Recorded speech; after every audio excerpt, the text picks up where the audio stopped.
सुप्रभात बच्चों। पिछले वीडियो में मैं आप लोगों को महाभारत की एक सांझ एकांकी पढ़ाई थी और उसके कुछ अवतरणों के प्रश्न उत्तर के विषय में भी चर्चा की थी। उससे संबंधित कुछ अवतरण का मैं गृह कार्य भी दी थी। आज इसी श्रृंखला को आगे बढ़ाते हुए नए अवतरणों को मैं ले रही हूँ जो काफ़ी उपयोगी है। एकांकी संचय पुस्तक के पेज नंबर 69 में यह अवतरण दिया हुआ है। आप पुस्तक खोलकर इसे पढ़ेंगे। कह नहीं सकता संजय किसके पापों का परिणाम है, किसकी भूल थी, किसका भीषण विषफल हमें मिला। ओह, क्या पुत्रमोह अपराध है, पाप है? क्या कभी भी यह कथन धृतराष्ट्र का है। इससे संबंधित जो प्रश्न बनते हैं कुछ इस प्रकार हैं। प्रश्न नंबर 1, कौन अपने हृदय के दुख को इस प्रकार और क्यों प्रकट कर रहा है? इस अवतरण में धृतराष्ट्र संजय से अपने हृदय की व्यथा प्रकट कर रहे हैं, अपने दुख को प्रकट कर रहे हैं। वह इसलिए कि महाभारत के युद्ध में उनका सब कुछ नष्ट हो गया है। पुत्र शनि के कारण किए हुए अधार्मिक कार्य, राजनीतिक कूटनीतिक षड्यंत्र, पुत्रमोह, बंधन, अन्याय आदि दुर्गुण एक न्यायी राजा के रूप में प्रतिष्ठित नहीं होने देंगे। क्योंकि यहाँ पे धृतराष्ट्र जो है वे सारे पुत्रमोह के कारण वो सारी मर्यादाओं को भंग कर दिए हैं, इसलिए वह एक न्यायी राजा के रूप में नहीं दिखाई देते हैं।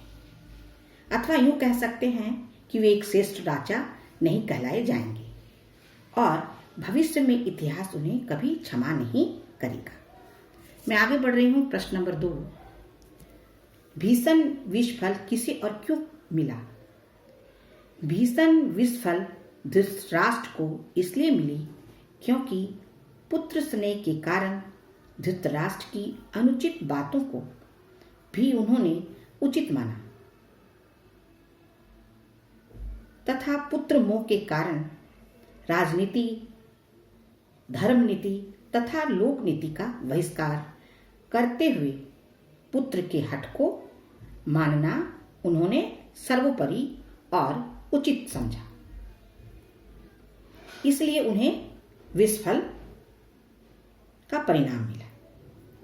अब मैं प्रश्न नंबर 3 की ओर बढ़ रही हूं। पुत्र स्नेह से आप क्या समझते हैं, इसे स्पष्ट कीजिए।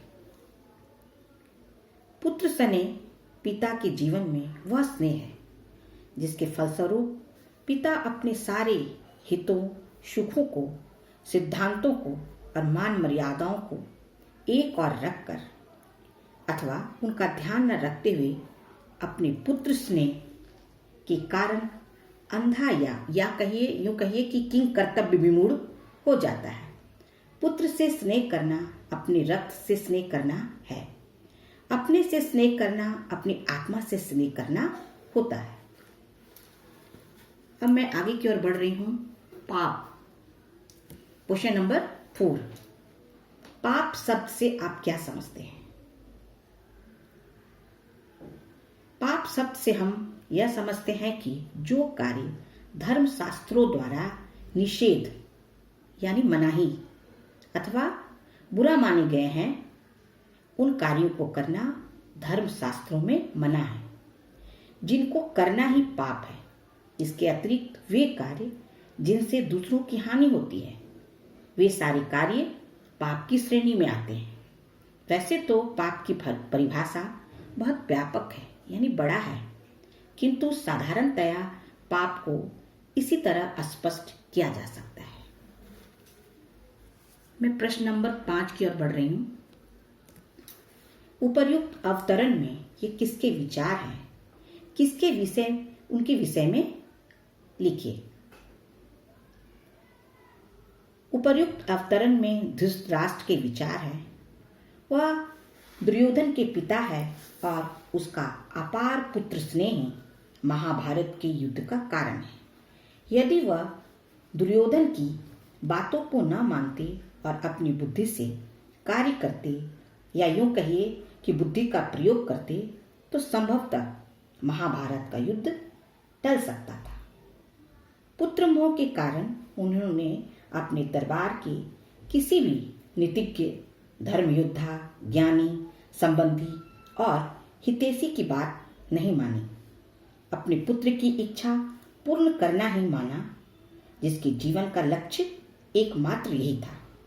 यद्यपि वह यह जानते थे कि उनका पुत्र अनुचित हठ कर रहा है, अनुचित कार्य कर रहा है, किंतु फिर भी उसका विरोध करना उसके बस की बात नहीं थी। इसी कारण इतिहास में उनको अन्यायी राजा के रूप में माना जाता है, या यूं कहिए कि न्यायी राजा के रूप में नहीं माना जाता है। अब मैं दूसरी अवतरण को ले रही हूं।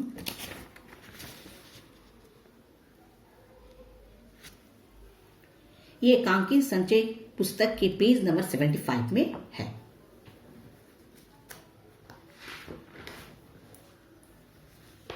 अर्थ का अनर्थ ना करो दुर्योधन, मैं तो तुम्हें शांति देने आया था। मैंने सोचा हो सकता है तुम्हें पश्चाताप हो रहा हो। यदि ऐसा हो तो मैं तुम्हारी व्यथा हल्की कर सकूं, इसी उद्देश्य से मैं आया था। इस अवतरण से जो प्रश्न बनते हैं, प्रश्न नंबर 1, उपर्युक्त वाक्य किसने किससे कहे हैं, ये किस संदर्भ में कहे गए हैं? उपर्युक्त वाक्य महाराज युधिष्ठिर ने अंत समय में दुर्योधन को कहे हैं। उपरोक्त वाक्य युधिष्ठिर द्वारा दुर्योधन की मृत्यु से पहले उसकी चिंता को कम करने के उद्देश्य से कहे गए हैं, क्योंकि अपनी मृत्यु पर हर व्यक्ति को अपने किए हुए बुरे कार्यों पर पश्चाताप होता है। प्रश्न नंबर 2 की ओर बढ़ रही हूं। अर्थ का अनर्थ ना करो से क्या अभिप्राय है, समझाकर लिखिए। अर्थ का अनर्थ ना करो से अभिप्राय सच को झूठ न समझने से होता है। यहाँ यही बात धर्मराज युधिष्ठिर दुर्योधन को समझाकर उसकी व्यथा यानी दुख को कम करना चाहते हैं। वह इस समय जबकि वह मृत्यु सैया के नजदीक है, उसे सत्य बताना चाहते हैं। प्रश्न नंबर 3 की ओर बढ़ रही हूं। हो सकता है तुम्हें पश्चाताप हो रहा हो। यहाँ किस बात के पश्चाताप की ओर संकेत है? यहाँ मृत्यु से पहले अपने द्वारा किए गए अधर्म, पापों और गलतियों की ओर पश्चाताप करने की ओर संकेत है, जिस कारण दुर्योधन ने सारे कुरुवंश का नाश करवा दिया। उसकी लालसा ने सभी परिवारजनों, सगे संबंधियों और लाखों बेकसूर सैनिकों की हत्या करवा दी। अब मैं प्रश्न नंबर 4 की ओर बढ़ रही हूं। उपर्युक्त कथन की दुर्योधन पर क्या प्रतिक्रिया यानी प्रभाव हुई? क्या वह अपने को दोषी मानता है? इस कथन की दुर्योधन पर प्रतिकूल यानी विपरीत प्रतिक्रिया हुई। वह अपने आप को निर्दोष मानता है और पांडवों को दोषी। वह पांडवों को महत्वाकांक्षी बताता है, राज्य पर अपना अधिकार जताता है। दुर्योधन पांडवों को अधर्मी मानता है। अब मैं प्रश्न नंबर 5 की ओर बढ़ रही हूं। व्यथा किस प्रकार हल्की की जा सकती है? क्या आपने कभी किसी की व्यथा हल्की की है? ऐसी किसी घटना का वर्णन कीजिए। व्यथा का अर्थ होता है दुख। मेरे विचार से व्यथा को दूसरों के साथ बांटकर कम किया जा सकता है। आपके जीवन में भी ऐसी कोई घटना घटी है जिसके कारण आप किसी की दुख को कम किए हैं, तो आप जब एग्जाम में ऐसे प्रश्न आएंगे तो आप लिखेंगे। धन्यवाद।